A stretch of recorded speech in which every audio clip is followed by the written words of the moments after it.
welcome to the Inner Healing Academy. I'm Kim Benson, and I'm delighted to be starting a new interview series, interviewing visionaries and leaders in the field of holistic health. So we'll be looking at the mind, body, spirit connection. And my very first guest is Dr. Will Tuttle, the author of The World Peace Diet. And I'm so excited that he is my first guest because his work fits in perfectly with what I'm trying to do here through these interviews. Now, his book is far more than a diet book. It deals with the whole culture of eating and how it impacts not only our physical, but also our spiritual, mental, emotional health, and the ramifications that that has for social harmony. So it is far-reaching. Now, for those of you who may not be familiar with Dr. Tuttle's work, I'm just going to read a short bio for you. So Dr. Tuttle has been a vegan since 1980, and he's a frequent radio, television, and online presenter. He's created several wellness and advocacy training programs and has been featured in Cowspiracy and other documentary films. In addition to being the author of The World Peace Diet, he is the editor of Buddhism and Veganism, which is a collection of essays on spiritual awakening and animal liberation. Dr. Tuttle is a former Zen monk with a PhD from the University of California, Berkeley. Since 1985, Dr. Tuttle has delivered an unparalleled 4,000 plus live audience presentations, encouraging compassion and vegan living in over 50 countries and in all 50 US states. Now, I'm going to put links to his publications, his book, and his website in the description below. So welcome, Dr. Tuttle. I'm so pleased to have you as my first guest. And I wonder if we could start off by looking at the time when you decided to reconsider your diet. I know that you were raised like the rest of us on the standard Western diet with meat and dairy products, but there came a point in your life when you questioned this. Perhaps you could take up the story from there and lead us on. Thank you.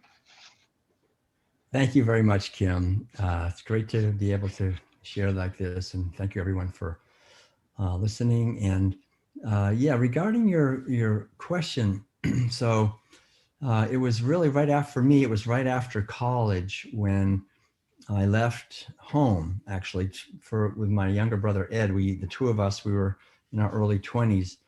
We decided that it seemed to be really not a good idea to just go right into looking for work and trying to survive financially. And we wanted to take some time to understand ourselves more deeply and to travel. And so we started reading some spiritual books on meditation and yoga, and had the idea that we would just do a pilgrimage and walk across the country to California. And so that's what we did. We started off and we were walking. We left home. We were in Massachusetts, so near Boston. Mm-hmm. And we walked for quite a few months, first going west and then heading south. And we ended up eventually walking all the way to Alabama. And on the way, we went for a while. As we went through Tennessee, we stopped at a community called The Farm, which in 1975 was the largest hippie commune in the world. About 900 people were living there, mostly from California. And they were all, they said, vegetarians. Right. They were actually vegans in the sense that they didn't eat meat, as you were saying, or dairy products or eggs. And they were really doing it for ethical reasons. So they were basically what we would call today vegans. But the word vegan was just, no one knew that word back in 1975. So they said, we're vegetarians.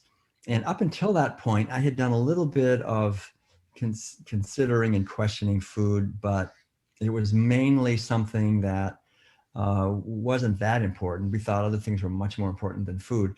But when I was with these people and they were eating a totally plant-based diet, and they had about 200 children that were vegan from birth, and they were all thriving. They were healthy. They were mostly young people, and just doing great. So that was when I really reconsidered the whole thing. And I asked them why they were vegetarians, and they told me the two main reasons. One was that most of the grain that we grow and the food that we grow in the world, we're feeding to animals while people are starving, and that kind of injustice, that those who are eating meat and dairy products are taking most of the grain and water and petroleum and land and eating sort of high off the hog while other people are starving. And they were talking about how most of the war really comes from food shortages.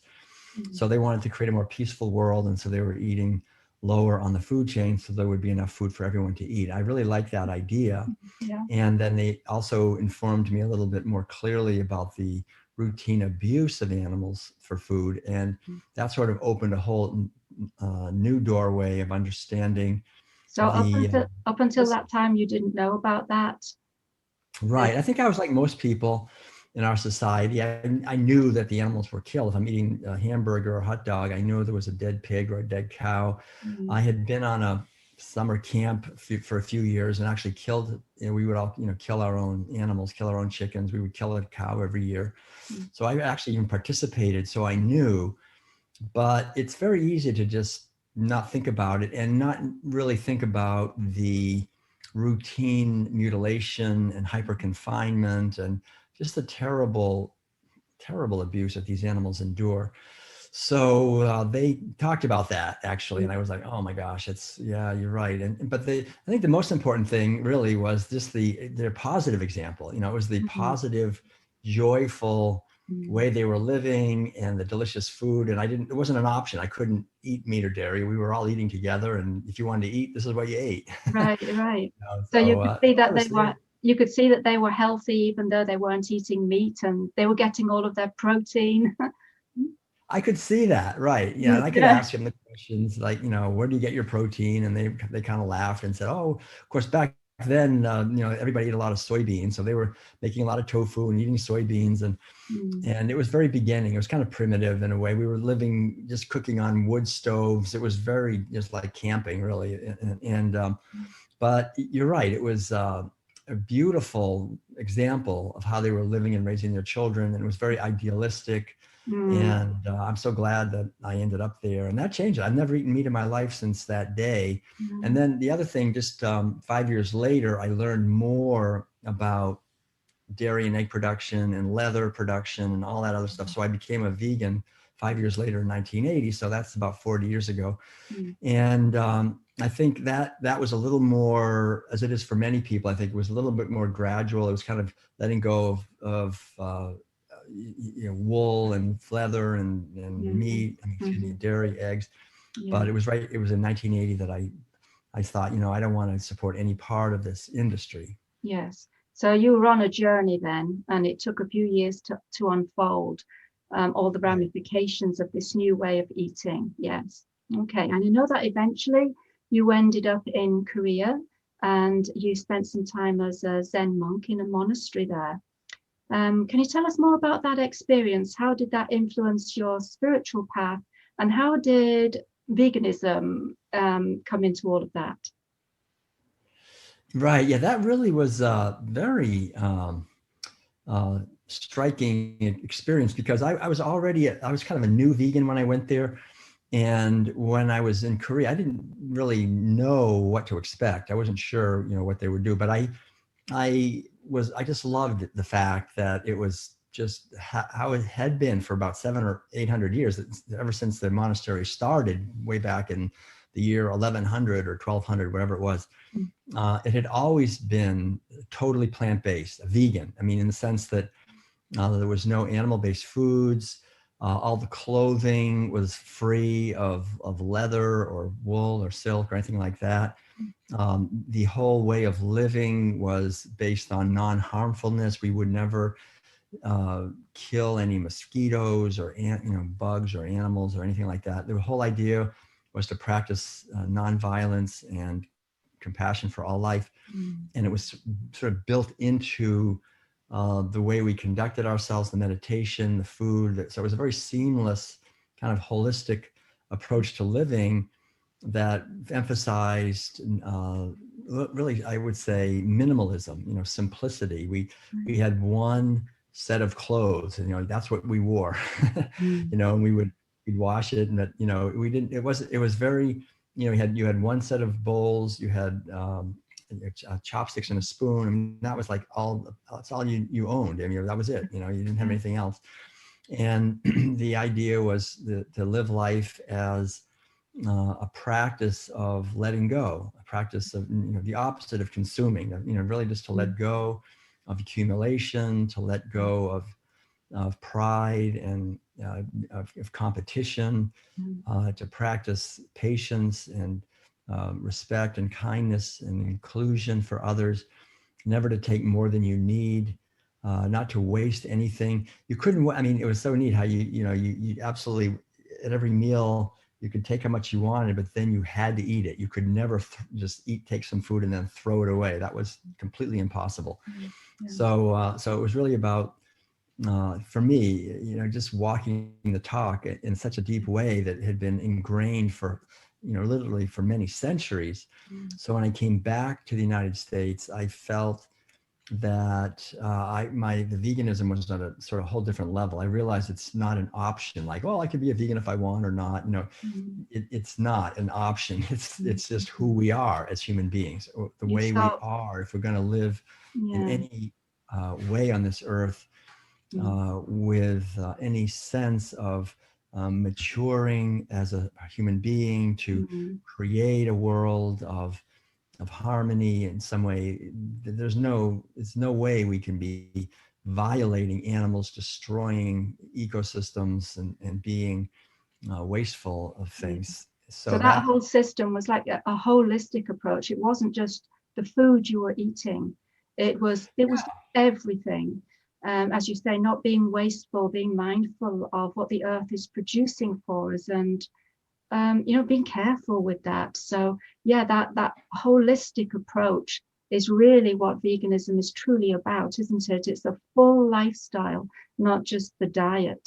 And you experienced that there at that monastery. Yeah, I think so, exactly. And it was, of course, it was intensive meditation practice. There was no such thing as, you know, having a television to be entertained. We would get up and start the first meditation at 3 o'clock in the morning and go through until 9 o'clock at night. And it was a lot of silence, a lot of just sitting in silence and connecting within.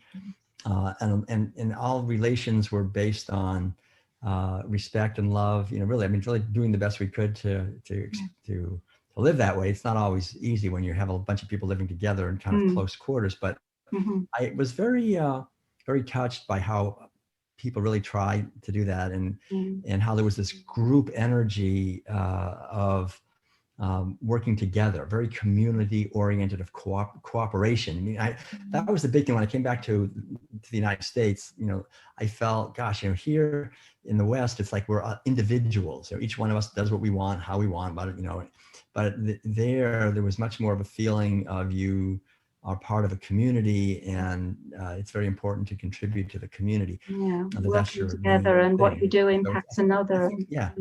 Right. Beautiful. Yeah. So I can see how that really deepened your spiritual path in a big way, and I'm sure that you had some amazing experiences during those meditative times, but we'll leave that for another time, I'm sure. I went to the church for many years, and I don't remember a single sermon on the ramifications of eating animals. We'd have the Sunday sermon, and we'd go outside and we'd have the church barbecue with the beef burgers and the sausages, me included, and you just don't think about it. It's like you're in a kind of a stupor. But I think if we want to be successful on the spiritual path, we do need to purify our consciousness. So how best can we do that? You know, considering that we can't seem to have this veil over us.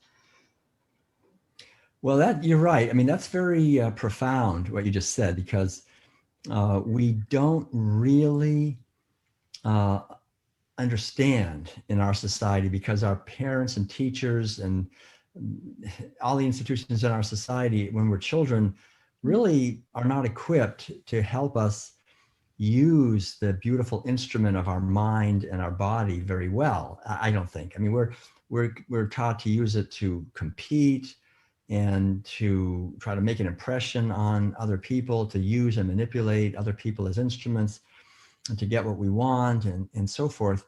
So I think the purification idea, we're not really taught to really, read labels on foods and be careful about where things come from and what kind of labor went into them, what kind of chemicals went into them. Yeah. And so I know in the teachings, like spiritual teachings, especially in Buddhism, but I think in really all spiritual teachings, there's a big emphasis on purification of toxins. And the toxins can be negative emotions, they can be negative attitudes, they can be delusions, misunderstandings, they can be pride, and so forth. They can also be the physical toxins that we've taken in through the poisons that cause our body to be low on energy and painful and irritable and all these things. So what I found is that by fasting and eating an organic, whole food, plant-based diet, the body gets much stronger, much cleaner, much healthier. The mind feels a lot happier.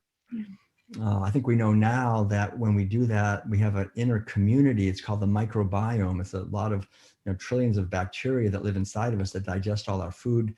They get much more harmonious, and that actually contributes to the sense of well-being that we have. And so all these things work together holistically, and then we're not eating terror and pain. We're not causing it when we take out our wallet and pay for animal-based foods that are causing animals to be harmed and abused.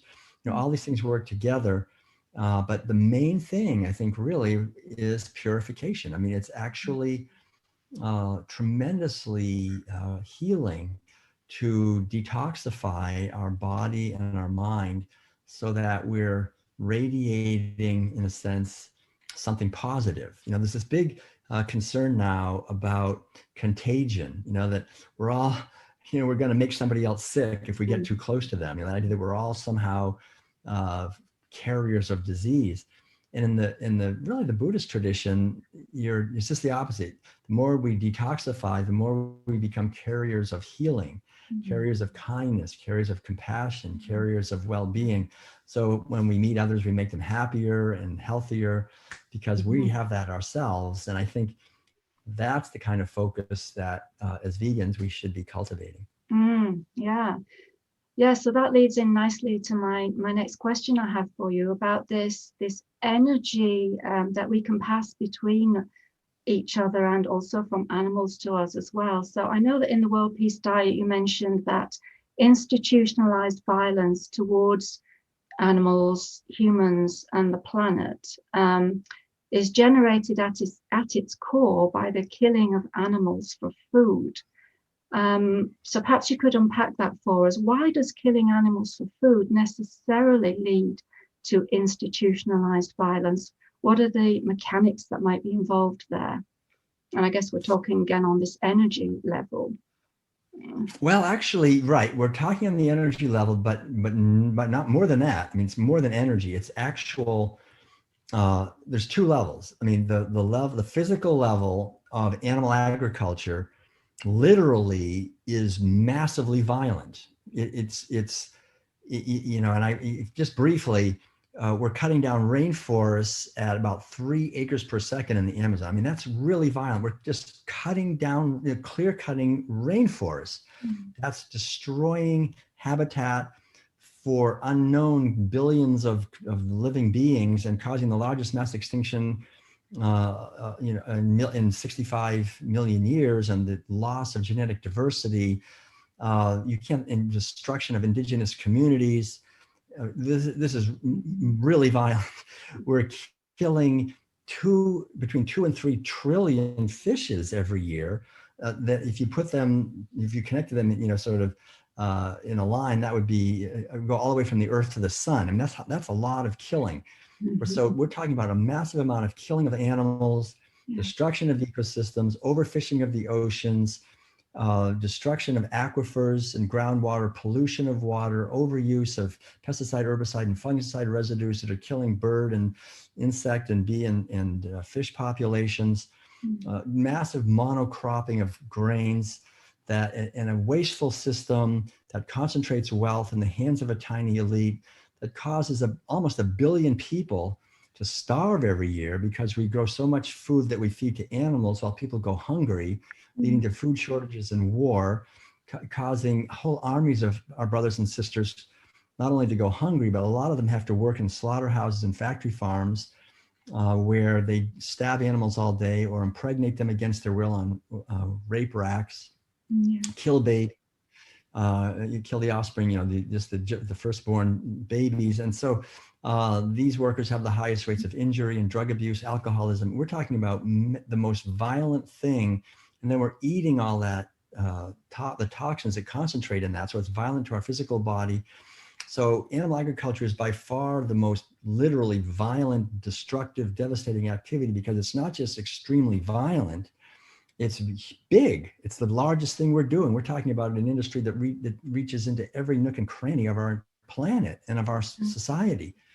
So that's the physical level, which is important. But then there's the psychological and social level, where as little kids sitting at the table eating these foods, we're being taught a whole set of attitudes that create not only violence, but create a mentality of disconnectedness and loss of empathy, which lead to more violence. So that's even worse. It's like the violence against the landscape of our consciousness. There's violence against the landscape of the earth, but against our consciousness.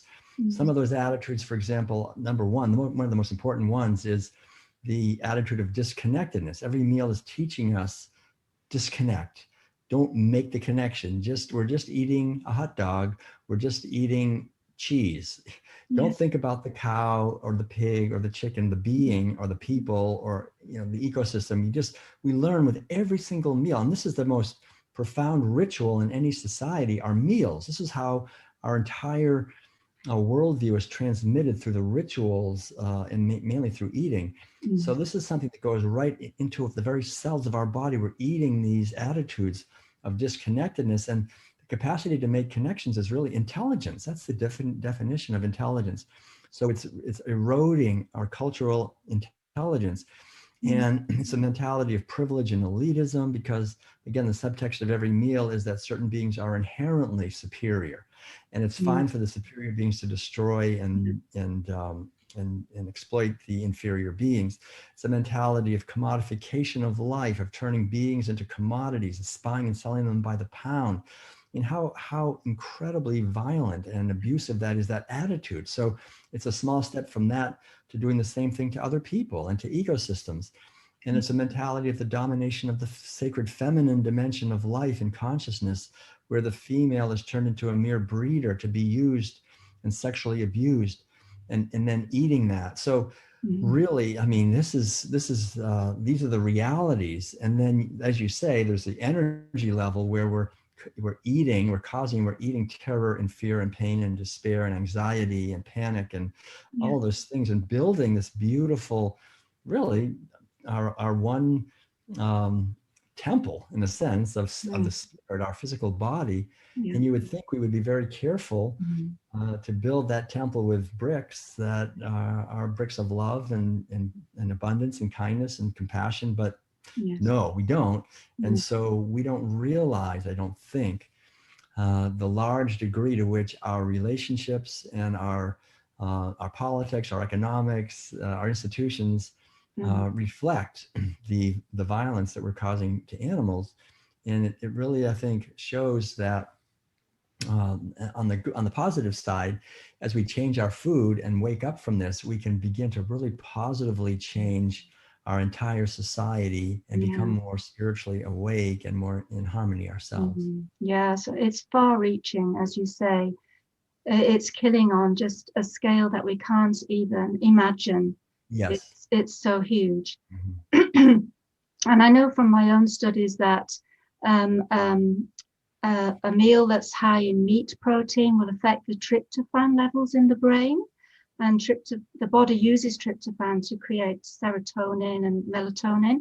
Excuse me. Melatonin, we know, helps the wake-sleep cycle function correctly. And serotonin affects our mood, doesn't it?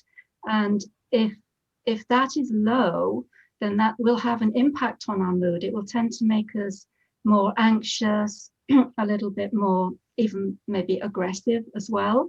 So definitely what we eat does affect our mood and our behavior. Whereas when we eat a diet, primarily, plant-based diet, then that's going to give us more optimal levels of serotonin, which will help to stabilize our mood. So it is all very interconnected. Yeah, absolutely. So yeah, that's a good point. Yeah, thank you for yeah, sharing that. And I think also I just want to say quickly, besides those hormonal levels, there's also, I think, the psychological component, because if we're eating foods that come from animals, we just kind of eat, and without thinking deeply, and without going deeply into our connection or feeling our connection with the earth and what we're eating. But if we're eating plant-based foods, it's much easier to conceive of the apple and the rice and the different foods we're eating, that we're eating what it is. And so we feel more like we're part of a benevolent unfolding of abundance, rather than part of a killing machine where we don't want to think about that. We just want to stay shallow. And I think that's a tremendous wound that we all carry, which can, like you say, make us more anxious in general. Just we don't feel like we're really at home on this earth, because we're agents of violence, and the animals are terrified that we're going to harm them all the time. Yes, yes. It's a shame, isn't it, that the animals out in the wild, they tend to run away from you. And Yes. when I go on my morning walks, I would just love it if they would come to me. And I have had deer come to me, and I've had little birds get quite close. But I think, oh, it could be such a different world if they knew that we loved them and we didn't mean them any harm. We could have a much closer, more loving relationship with them. It's sad that that's not there at that present, but hopefully in the future, as we turn and as we raise in our consciousness, that will have an impact upon the animals around us, and they will sense it, because they're very sensitive, aren't they? Right. They know, don't they, what's in your heart. I think they can pick that up quite readily.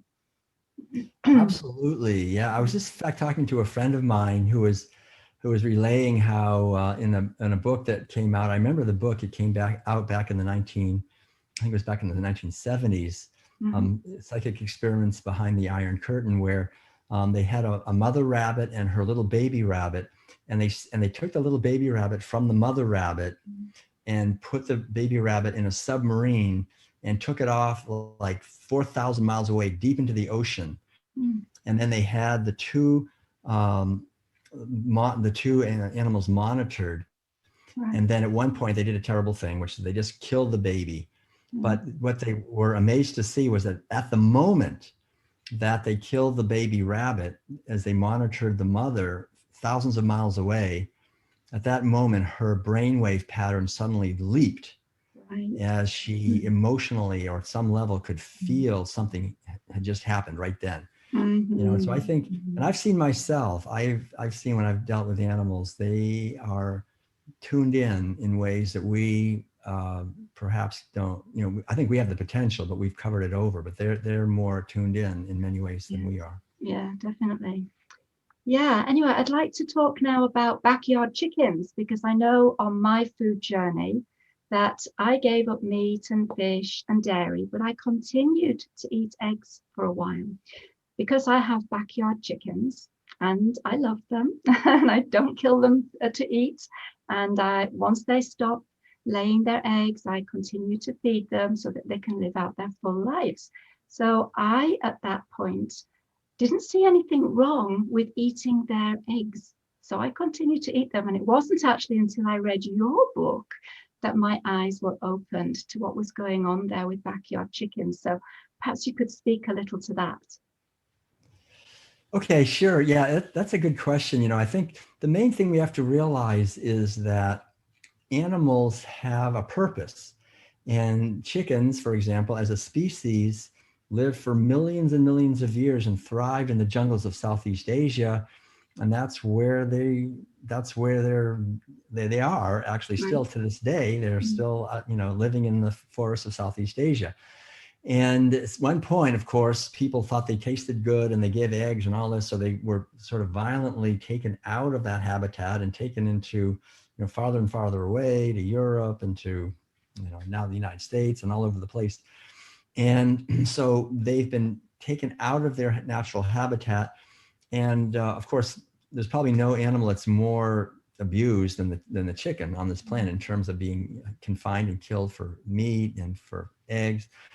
And a lot of people ask that question. Well, my neighbor has a few hens, and I buy the eggs, and that's okay, right? Because they love their, she loves her hens and that kind of thing. And personally, I think it's good to remind ourselves that these animals are really not being allowed to live the life that they're designed for. You've got, instead of, for example, a holistic or integral kind of community in the jungle, you've got a few females with no males to fertilize the eggs. So already that's a very artificial situation. Their basic sovereignty is taken from them because now they're dependent on us for protection, very often for food, for everything else. And so we've put them in an extremely artificial environment. And of course they do the best they can, but it is a situation basically of exploitation, of being of a dominator dominating others for my own good. It's an unequal kind of relationship. It's a relationship really based on violence and slavery. And the fact that we can't see that, the fact that most people just are completely oblivious to that, what it shows is how much we ourselves have become slaves ourselves, how much we have lost our sovereignty. If we really had a strong sovereignty in our lives, it would be obvious. We would be repulsed by the whole thing. But we just think, oh, that's okay, because we have become farmed ourselves. We ourselves have become, in many ways, and are, I think, increasingly becoming livestock in certain ways, where we're being exploited as we exploit. That's one of the main teachings I have in the World Peace Diet. I call it the boomerang effect. And what we do to others, we end up experiencing ourselves. So the whole idea is to just do the best we can. It's not to blame anyone or shame anyone or criticize or anything. It's just to see all of us have been wounded. We've been born into a society where we're eating meat, dairy, and eggs, where we have neighbors and friends, as well as in businesses, confining animals and killing them and eating them and feeding it to us as children and rationalizing and justifying. We have all these narratives, all these stories, and they're inside of us, and we tell them to ourselves because I have to trust my mother, my father, my minister, my teacher, my doctor, they all told me the same story, so they must be right. So it's just again, it's not to criticize, it's just to realize how far we have strayed as a culture away from our natural intelligence and integrity and respectfulness, and to hopefully begin to come back again and realize the good news, which is that there are no nutrients that we need to be healthy that we have to imprison animals in order to get. Yeah. And I suppose just looking at it logically, an egg is not really designed for a human to eat. An egg is going to be a baby chick, if it was fertilized. So its primary reason for being is not to be on my plate, So just looking at it from that perspective, you can see that there's something wrong there. But again, it's this veil that's over our eyes, and we don't think like that. That's very well said. Yeah, the veil has been put over our eyes, really, all of us, in a very deep way, and it continues to be. So we have to actively take responsibility for removing the veil. I think each one of us, because the veil is put in as soon as we're born, probably before we're born, when we're still in our mother's womb, we're getting these foods and we're getting the rationalizations and the feelings and all those things. So we're just completely indoctrinated. And it's the greatest gift I think we can give to other human beings, to animals, to the world, is to make an effort to remove that veil. So we see clearly what actually are the consequences of animal agriculture to ourselves, to animals, to ecosystems, to future generations, and realize basically the more we completely abandon animal agriculture, the more we're on a foundation for actual liberty and freedom and happiness for ourselves and for animals and for all of us, because we're all interconnected.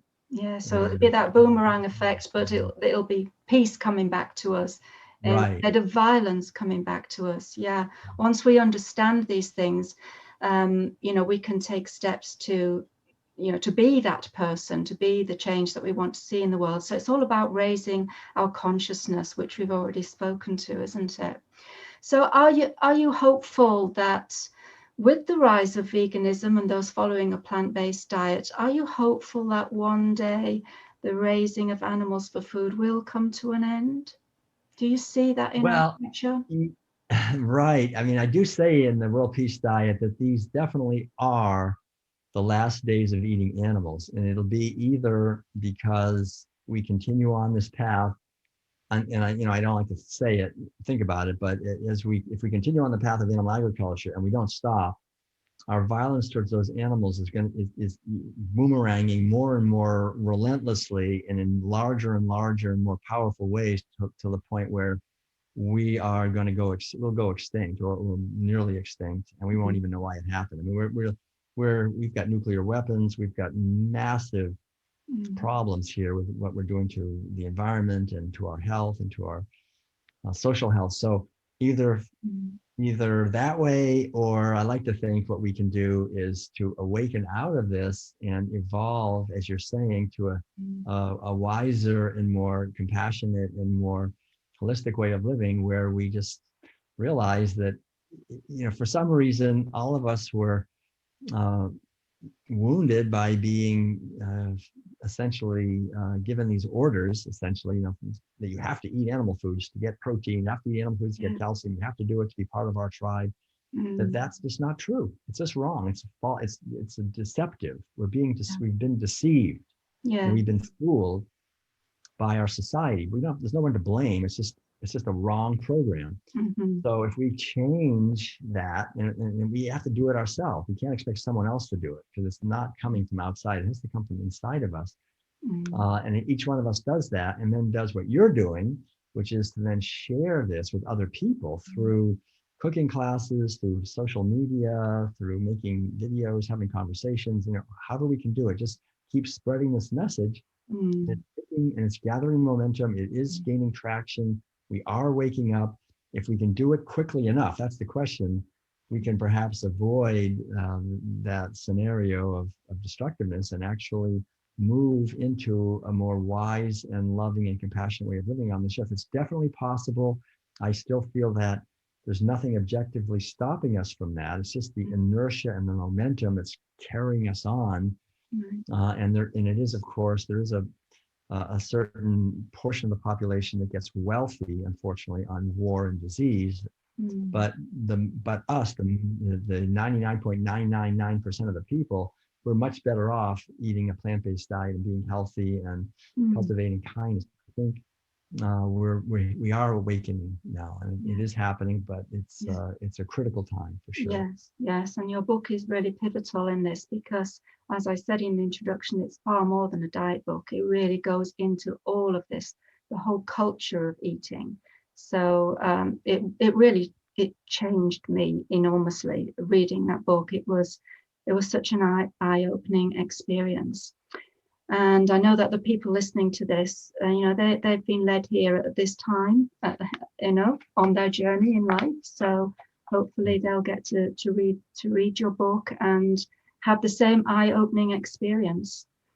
Yeah, and it's certainly getting easier and easier for people to go vegan, because there seems to be new brands in the supermarkets almost every week. I think people are beginning to realize there's money to be made on this now, because people are turning this way. So there's more and more choice available for people, making it easier. And also on the not too distant horizon, not too far away, there's lab-grown cultured meat in the making. Can you tell us about this, and what are your thoughts on that?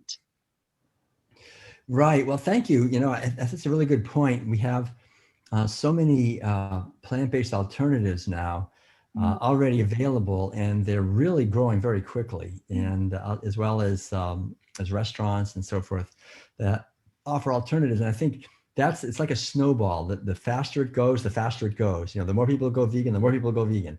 It just builds. It's so.